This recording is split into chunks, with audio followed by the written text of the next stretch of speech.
ককরস ককরস ককরস ককরস party ভাই, ভারতে নতুন করে একটা জনতা পার্টি গঠন হয়েছে। যে পার্টিটার নাম হয়েছে জানেন কি? ককরস পার্টি। এই পার্টিটা কেন জন্ম হয়েছে আজকে এই ভিডিওতে আপনাদের সবাইকে ডিটেলসে বলবো যে এই পার্টিটা নতুন করে কেন জন্ম হইলো, আর ইন্ডিয়ার মধ্যে এতগুলা রাজনীতি পার্টি থাকতে, এতগুলা রাজনীতি দল থাকার সত্ত্বেও কেন ককরস পার্টিটা, কেন ককরস দলটা নতুন করে গঠন করবা লাগা হইলো, এই ভিডিওর মধ্যে আমি সব ডিটেলসে বলবো। তাই ভিডিওটা স্কিপ না করে আপনারা শেষ পর্যন্ত দেখবেন। এই ভিডিওর মধ্যে ককরস পার্টির বিষয়ে A to Z সব বলবো আপনারা ভিডিও স্কিপ করবেন না, শেষ পর্যন্ত দেখেন ভিডিও। चलिए शुरू करते हैं। ইন্ডিয়ায় ককরস পার্টি জন্ম হওয়ার বা ইন্ডিয়ায় নতুন করে একটা দল গঠন হওয়ার একটা নির্দিষ্ট কারণ আছে। সেই কারণগুলো হলো যে আমি আপনাদের ডিটেলসে বলতেছি যে সেই কারণগুলো কি। যে দেখেন, ভারত স্বাধীন হওয়ার পরে থেকে 1950 সনের থেকে মানে এই ইন্ডিয়ার মধ্যে রাজনীতি দল মানে গঠন হলো ধীরে ধীরে। রাজনীতি দল গঠন হওয়ার পরে সব মানে সেখানে ভোট হইলো, ভোটের পরের থেকে মানে একটা ধীরে ধীরে রাজনীতি দল অনেকগুলো গঠন হলো।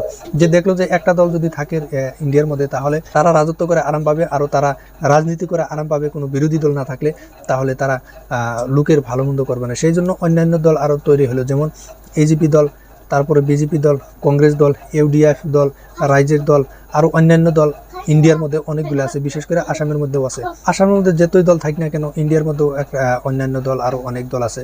তো এই যে দেখেন যে দলগুলো হয়তো আছে বর্তমান তো রানিং বিজেপি সরকার আছে। আগে তো কংগ্রেস সরকারের রাজত্ব করছিল। প্রথমে এজিপি দলের দেশ শাসন করছিল, তারপরে এলো কংগ্রেস দলও দেশ শাসন করলো অনেক বছর। তারপরে আসলো কি বিজেপি দল। যে বিজেপি দলের শাসনকালে অনেক মানুষ, কিছু অংশ মানুষ, কিছুগুলা মানুষ সন্তুষ্ট না, আর কিছুগুলা মানুষ সন্তুষ্ট হয়েছে। তো যেগুলা মানুষ হয় নাই, তারা কি করছে যে অন্য একটা দলের মাথা মারতেছে। যে কংগ্রেস দলটা প্রথমে যে দেশ শাসন করছিল, দেশ শাসন করার পরে কংগ্রেস দল চলে গেল। কংগ্রেস দল চলে যাওয়ার পরে বিজেপি দলটা শাসনে আসলো, গদিতে আসলো। বিজেপি দলটা গদিতে আসার পরে কংগ্রেস দল তো আর শাসনে আসতে পারতেছে না। তো অন্যান্য কংগ্রেস দলের যতগুলা বাঘা নেতা ছিল, বড় বড় নেতা ছিল, পাবলিসিটি নেতা ছিল, সেই নেতাগুলো যাই বিজেপি দলে জয়েন করছে তারা, বা অন্য দলে জয়েন করছে তারা। জয়েন করার পরে কংগ্রেস দলটা একদম ছোট হয়ে গেছে, একদম দুর্বল হয়ে গেছে কংগ্রেস দলটা। সেই জন্য কি করছে, কংগ্রেস দলটা ধীরে ধীরে শেষ হয়ে যাইতেছে। কংগ্রেস দল তাদের যেগুলো পাবলিসিটি ছিল সব ধীরে ধীরে কমে যেতেছে।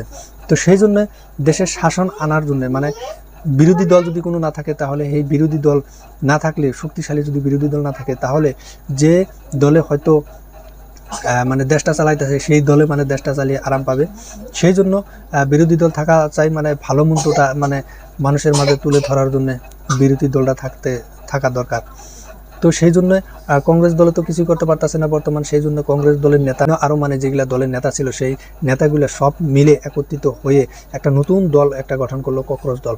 এই ককরস দলের ফুল মিনিংটা হলো যে, ককরস দলের ফুল মিটিংটা যেমনি বিজেপির ফুল মিটিং হলো ভারতীয় জনতা পার্টি, তেমনি ককরস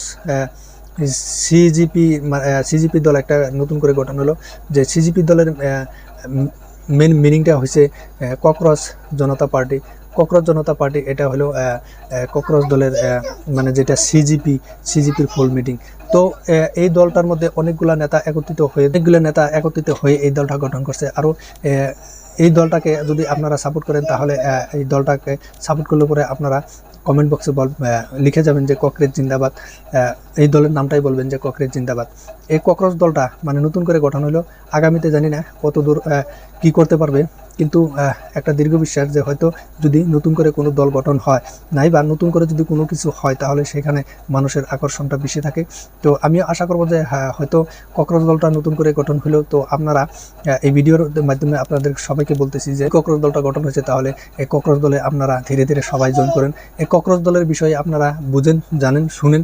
তারপরে যদি আপনাদের মতে হয় যে ককরস দলে জয়েন করার মতো পরিস্থিতি যদি হয়, তাহলে আপনারা ককরস দলে জয়েন করবেন। উদ্দেশ্য যে দেশে জানি শান্তি আসে, দেশে জানি কোনো দুর্নীতি না হয়, দেশে জানি ডেভেলপমেন্ট হয়, দেশে জানি ভালো ভালো কাজকাম হয়, সেই জন্য ককরস দলটা নতুন করে গঠন করা।